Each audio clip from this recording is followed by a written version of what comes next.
Everybody thinks this is simple. Usyk is the boxer, Rico is the kickboxer, therefore the boxer becomes the answer. But fights are not solved that easily. They are solved by timing, creativity, variables, and pressure.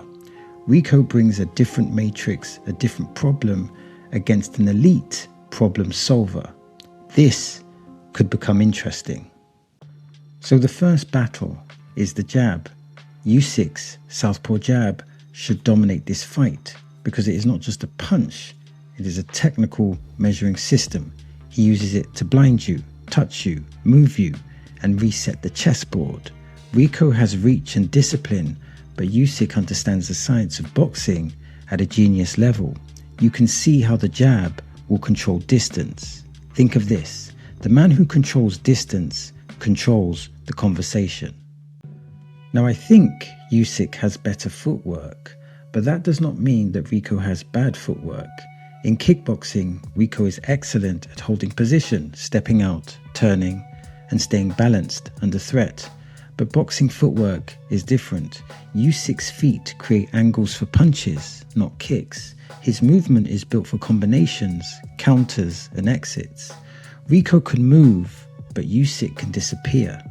Think of this: good feet move you, elite feet remove you. So the psychology is fascinating because both men are champions in their own right. Rico enters with the confidence of a dominant kickboxing king. Usyk enters with the calmness of a man who has solved heavyweight boxing. Positive psychology matters here because both men believe pressure is normal. Rico will not freeze, Usyk will not panic, but belief is not enough when the technical puzzle starts moving. Think of this: confidence opens the door, but skill decides who walks through it. So when it comes to IQ, Rico has the better kickboxing IQ.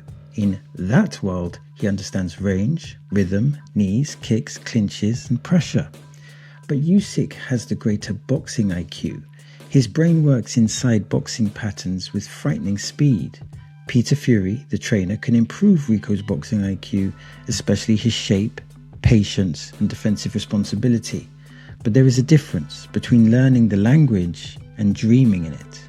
Think of this: Rico can study the matrix, but Usyk was built inside it. So both men are strong when it comes to strength. Rico is naturally big, physical, durable, and used to fighting powerful men. He will not be intimidated by Usyk's presence. But I assume Usyk has the edge in boxing strength, not weight room strength, not functional strength, not clinch strength, not balance strength, the strength to punch while moving and absorb pressure without losing structure. Think of this: boxing is visible, but balance is the strength nobody claps for.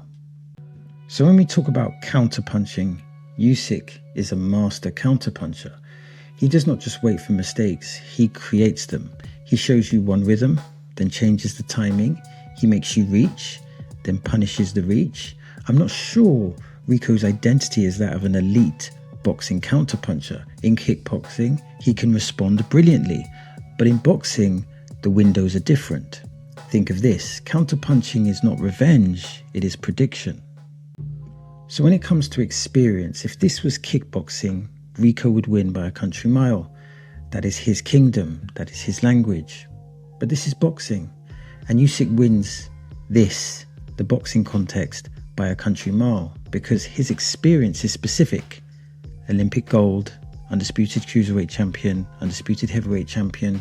Huge crowds will not bother him because pressure has become part of his routine. Rico, of course, is brave, but Usyk has lived this game. Think of this: experience is not being there before, it is knowing what to do when you arrive. And when it comes to variables, it's important to acknowledge that variables matter. Can Rico surprise Usyk? Will Rico have a perfect camp? Does Usyk carry injuries as an aging fighter? Will Usyk become complacent? Can motivation take Rico to the next level? Does Peter Fury, the trainer, have the key to open the door to victory? This is where creativity enters the fight. The unknown can become dangerous. Think of this: the favorite wins on paper, but fights are not fought on paper. So when it comes to motivation, I think this is where Rico has a significant advantage. For Usyk, this is another challenge, another name, another event. For Rico, this could literally change history. If he beats Usyk in boxing, the rematch becomes absolutely enormous. His legacy instantly changes. It would be one of the biggest upsets in modern combat sports. That hunger matters. And that hunger, that motivation, can inspire great things. Think of this. Sometimes the underdog is not fighting for victory. He is fighting for immortality. So let's elaborate a little bit. I think an important point here is, how does Rico deal with Usyk's southpaw jab? Generally speaking, in fights, in boxing matches, the jab is essential. So how he deals with the jab is important. Does he try to counter the jab? Does he try to use straight right leads? Or does he try to left hook over the jab? How does he negate Usyk's jab? And it's very unlikely he's going to be able to win the jab battle, but he needs to at least compete in the jab battle, because an effective jab will set up the backhand, it will set up combinations. So he needs to be in the battle if he's unable to win it. Also, the feints are essential. Usyk is very good at feinting. He needs to implement an effective feint game. And when it comes to footwork, I'm not sure what Rico's footwork is like in boxing, but I can say this. Peter Fury trained Tyson Fury, and Tyson Fury had very good footwork when he fought Vladimir Klitschko in particular. So I think he might be able to surprise Usyk here with good footwork. This will be an interesting variable of the fight. And another important element, and this again is essential, is that Rico needs to build his boxing IQ. Now, from my understanding, Peter Fury is a type of trainer that likes fighters to fight intelligently. And to me, that's having a plan going into the fight, but then being able to make adjustments in the fight. So he will need to have a plan, an effective plan, but then he would need to make effective adaptations, because Usyk will be downloading data and will be making adjustments. So he needs to make adjustments as Usyk makes adjustments. So another important battle is strength. Usyk, it appears, has become stronger and stronger, particularly in the Daniel Dubois rematch. But when I look at Rico's kickboxing fights, I see power and I see physical strength. Maybe he can do something in the pocket, assuming he feels comfortable, or he can get into the pocket. And perhaps he could do something in the clinch, maybe push Usyk back or launch powerful right hands from the clinch. And that will be a key area. Again, if he can push Usyk to the ropes, that would be advantageous. So that's one element. The other element is counterpunching. Counterpunching will be essential. Usyk is an elite counterpuncher, and he showed that he was an elite counterpuncher against Daniel Dubois in the rematch. Daniel Dubois is a good counterpuncher, but Usyk counterpunched the counterpuncher. So saying that, I think it's essential that Rico is able to try and implement an effective counterpunching strategy, particularly against Usyk's backhand, because if he gets off that backhand, Rico's is going to be in serious danger, and he needs to be able to deal with the foot feints from Usyk, because that puts a lot of psychological pressure on fighters. Additional to this, he needs to do intelligent body punching. You can't come through the front door. You've got to do intelligent body punching. What does that mean? Well, in the first Daniel Dubois fight, he feinted to the head and then he threw that right uppercut to the body. So that's one way of approaching it, going to the head and then going to the body.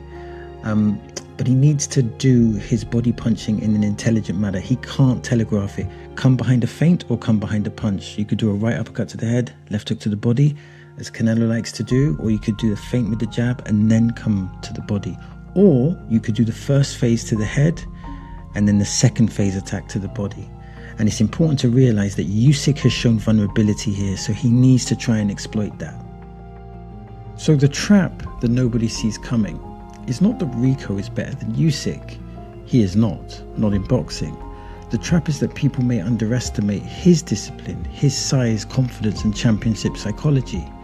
But once the bell rings, the science of boxing takes over. Usyk's jabs, feet, counters and timing and boxing genius should separate them. Think of this, Rico can bring danger, but Usyk brings the map. I think the main thing that we can hope for as boxing fans is that this will be an exciting fight. Hopefully, Rico can implement some surprises that will enable that to happen. So that's the end of the video. Now I'm trying to build a digital boxing community. That means I'm interested in your comments, I'm interested in your questions, and I'm interested in your observations. Now, if you want to support the channel, simply like and subscribe. And if you want to watch more content, then click here or click here. As always, thanks for your time. It is much appreciated.